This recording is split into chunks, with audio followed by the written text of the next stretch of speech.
हाय दोस्तों, welcome to our YouTube channel. आज हम इस वीडियो में ओपीसी को डिस्कस करेंगे और जो अमेंडमेंट्स आए हैं उसे भी इस वीडियो में कवर किया जाएगा। तो आइए देखते हैं ओपीसी क्या है। As per section 2 clause 62, one person company means a company which has only one person as a member.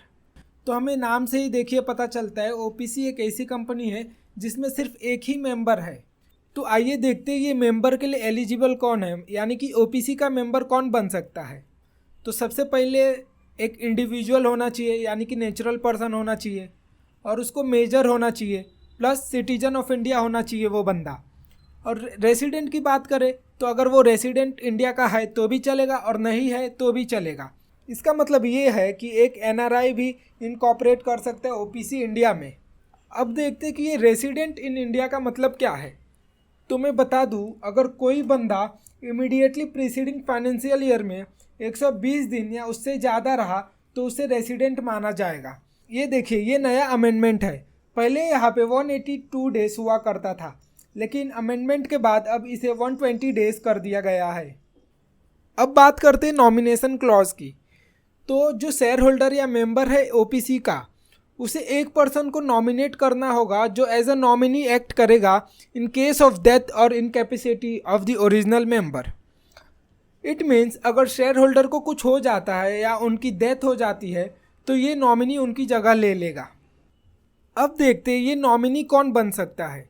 तो नॉमिनी बनने के लिए वो एक इंडिविजुअल होना चाहिए, यानी नेचुरल पर्सन होना चाहिए, प्लस सिटीजन ऑफ इंडिया होना चाहिए, और रेसिडेंट हुआ इंडिया का तो भी चलेगा और नहीं हुआ तो भी चलेगा, वो नॉमिनी बन सकता है।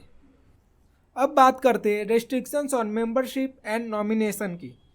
तो मैं बता दूं, कोई भी पर्सन एक समय पे 2 ओपीसी का मेंबर नहीं बन सकता, एंड कोई भी पर्सन एक समय पे 2 ओपीसी का नॉमिनी नहीं बन सकता।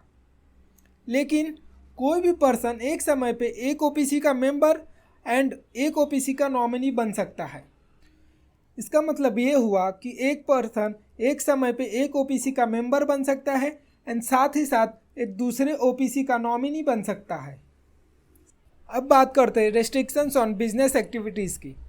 तो मैं आपको बता दूं, एक OPC non banking financial activity को कैरी आउट नहीं कर सकता एंड साथ ही साथ वो इन्वेस्टमेंट नहीं कर सकता एक बॉडी कॉर्पोरेट में। अब बात करते हैं कि एक ओपीसी में मेंबर कितने होने चाहिए एंड डायरेक्टर्स कितने होने चाहिए। तो अब बात करते हैं कि मेंबर कितने होने चाहिए। जैसे हमने डेफिनेशन में ही देख लिया था कि ओपीसी में सिर्फ एक ही बंदा हो सकता है, तो इसकी लिमिट मैक्सिमम भी एक है और मिनिमम भी एक है। अब बात करते हैं डायरेक्टर की। डायरेक्टर मिनिमम एक होना चाहिए और मैक्सिमम 15 तक हो सकता है। अब बात करते हैं conversion of OPC into another company.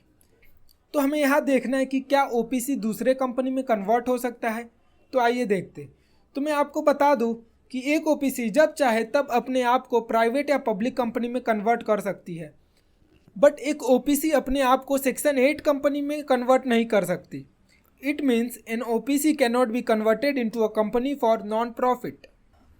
तो हमने देखा कि ओपीसी को पब्लिक या प्राइवेट कंपनी में कन्वर्ट कर सकते हैं, लेकिन क्या पब्लिक या प्राइवेट कंपनी को ओपीसी में कन्वर्ट कर सकते हैं? तो मैं बता दूं, एक प्राइवेट कंपनी को ओपीसी में आप कन्वर्ट कर सकते हैं, लेकिन एक पब्लिक कंपनी कभी भी ओपीसी में कन्वर्ट नहीं हो सकती डायरेक्टली। तो आज की वीडियो में इतने ही। आशा है आपको वीडियो अच्छी लगी होगी। अब मिलेंगे अगले वीडियो में एक नए टॉपिक के साथ। Please like and subscribe to our channel. Thank you.